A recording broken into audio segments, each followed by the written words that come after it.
Why wonder feels rare now. There was a time when the world could still surprise you, not in the manufactured way that algorithms serve up content tailored to trigger your interest, but in a way that felt genuine, unexpected, real.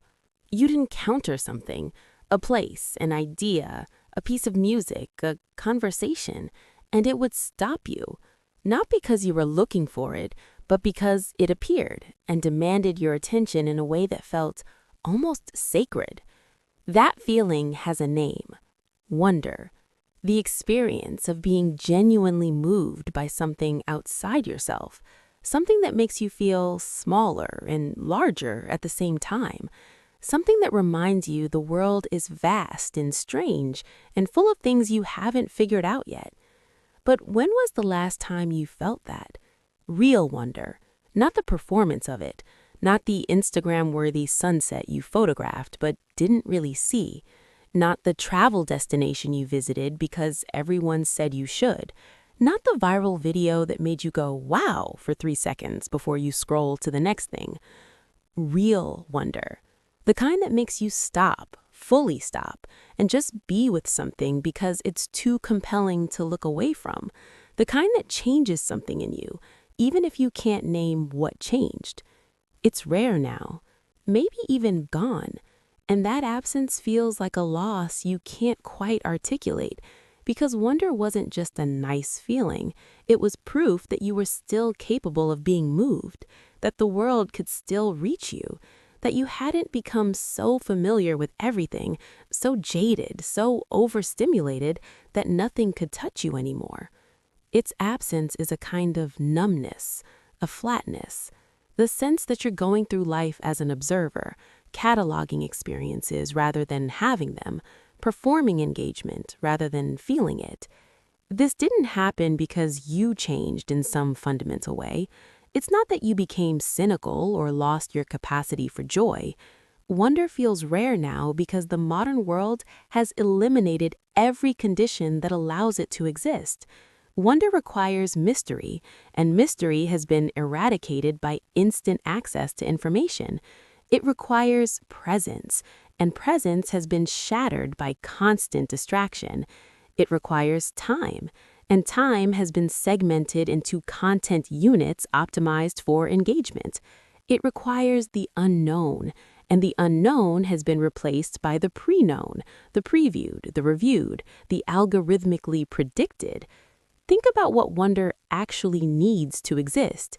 It needs you to not know, to encounter something without having already seen it dissected, explained, rated, and contextualized by 1,000 strangers on the internet. It needs surprise, which requires that you haven't been shown what to expect before you arrive. It needs your full attention, which means your mind can't be half somewhere else, already thinking about how you'll describe this moment to someone else or what photo will best capture it. And it needs space, mental space, where the experience can land and resonate instead of being immediately replaced by the next input. Modern life has destroyed all of that. From the moment you wake up, you're consuming information about the world instead of encountering it directly. You read about places before you visit them. You watch videos of experiences before you have them. You know what a sunset looks like from every angle because you've seen 1,000 of them on your feed. And when you finally do see one in person, it doesn't feel like discovery. It feels like verification. You're not experiencing something new, you're confirming what you already knew was there. And confirmation doesn't create wonder. It creates a kind of tired familiarity. This is why travel, which used to be one of the most reliable sources of wonder, often feels hollow now. You arrive somewhere new, but it's not really new. You've already seen it. The landmarks, the streets, the food, the people. Instagram showed you, TikTok showed you, Google Earth let you walk through it before you even book the ticket. And when you get there, you're not exploring, you're following a predetermined route, hitting the spots that everyone said you had to see, taking the photos that prove you were there, and then moving on to the next location because the itinerary is optimized for maximum coverage. And even if you do encounter something unexpected, something that could spark wonder, you can't fully be with it because the impulse is immediate. Pull out the phone, capture it, post it. Let people know you're seeing this thing. And in that split second between encountering something and documenting it, the wonder dies. Because wonder requires you to be fully there, and you can't be fully there when part of your mind is already composing the caption, choosing the filter, imagining the reactions. The experience becomes content before it can become memory, and content doesn't move you the way lived experience does. This isn't about being anti-technology or romanticizing some pre-digital past. It's about recognizing what's been lost in the trade. You gained access to everything, but you lost the ability to be surprised by anything. You can see the world from your screen, but you can't feel it. You can know about 1,000 things, but you don't wonder about any of them because wondering requires not knowing, and not knowing has become intolerable. The moment a question appears, you Google it. The moment curiosity sparks, you satisfy it instantly. And in that instant satisfaction, the wonder that could have grown from sustained curiosity is extinguished before it even begins. There's also the issue of scale. Wonder often comes from encountering something vast, something that makes you feel the smallness of your own existence in a way that's oddly comforting. The ocean, the night sky, a forest that stretches beyond what you can see. These things used to reliably provoke wonder because they reminded you that you're part of something much larger than yourself. But even these experiences have been mediated. You've seen the ocean 1,000,000 times in photos and videos. You've watched documentaries about the cosmos that explained every mystery. You've seen time lapses of forests, drone footage of mountains, 360-degree views of canyons. And when you finally stand in front of these things in person, there's a disconnect.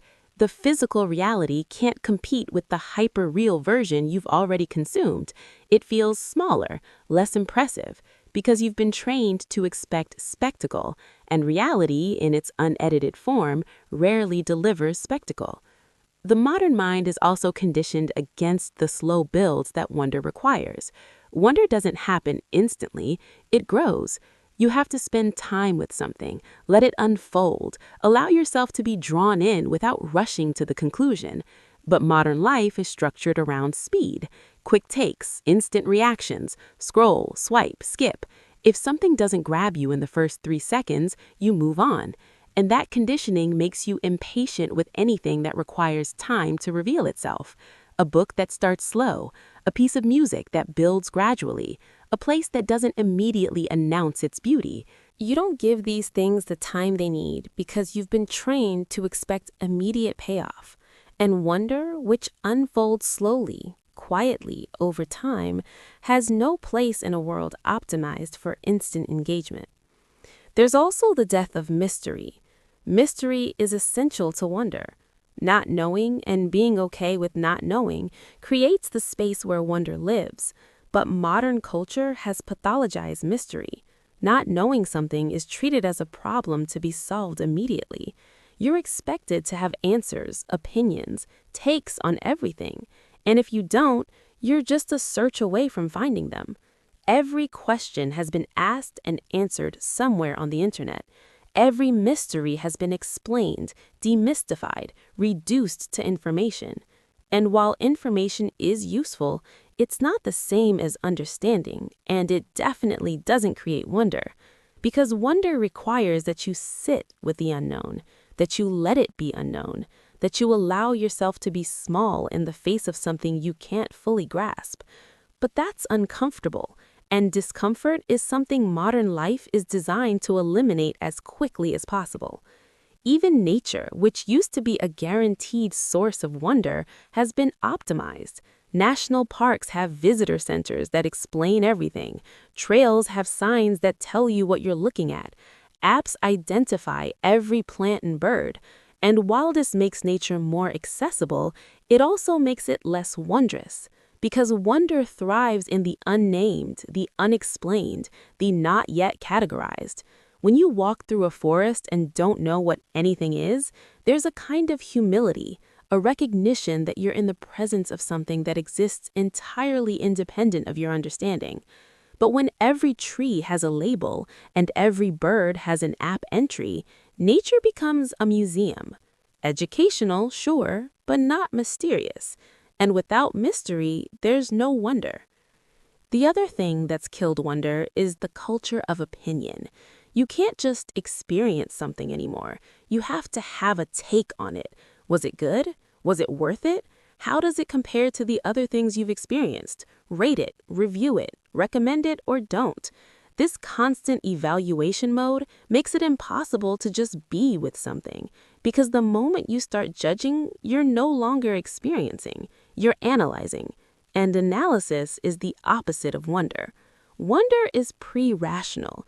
It happens before you've formed an opinion, before you've decided whether something is good or bad, worthy or unworthy of your attention. It's the raw, unfiltered encounter with something that moves you before you've had time to think about why. But if you're always in evaluation mode, you never reach that pre-rational space. You're too busy deciding whether this sunset is as good as the one you saw last week to actually feel anything about it. And then there's the way modern life has made everything feel familiar. You've seen so much, consumed so much content, scrolled through so many images, videos, posts, articles. Your brain is saturated. And when you encounter something in person, it doesn't feel new because some version of it has already passed through your feed. You've seen 1,000 sunsets, 1,000 city skylines, 1,000 moments that were supposed to be special. And repetition breeds familiarity, and familiarity is the enemy of wonder. Because wonder requires novelty. It requires that you haven't seen this before, that you don't know what to expect, that you're genuinely encountering something for the first time. But genuine first times are increasingly rare when you've already seen a preview of everything. There's also the problem of optimization. Modern culture treats everything as something to be optimized: your time, your productivity, your experiences, your emotions. And wonder doesn't fit into that framework because it's inefficient. It doesn't produce anything. It doesn't make you better at your job. It doesn't help you achieve your goals. It's just there, a moment of being stopped by something that doesn't serve any purpose other than itself.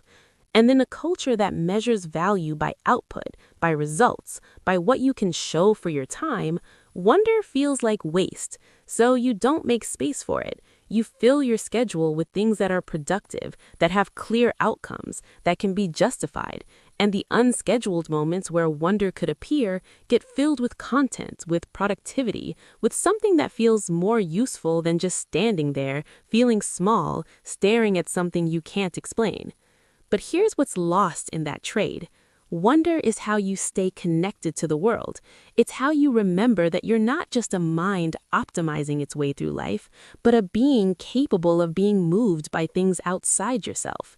It's how you feel alive, not in the adrenaline rush sense, but in the quiet, profound sense of being present with something that reminds you why being alive matters.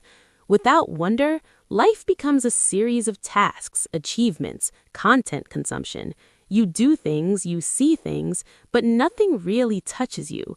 And over time, that creates a kind of emotional flatness, a sense that you're going through the motions, but not really feeling anything. So what do you do when wonder feels rare?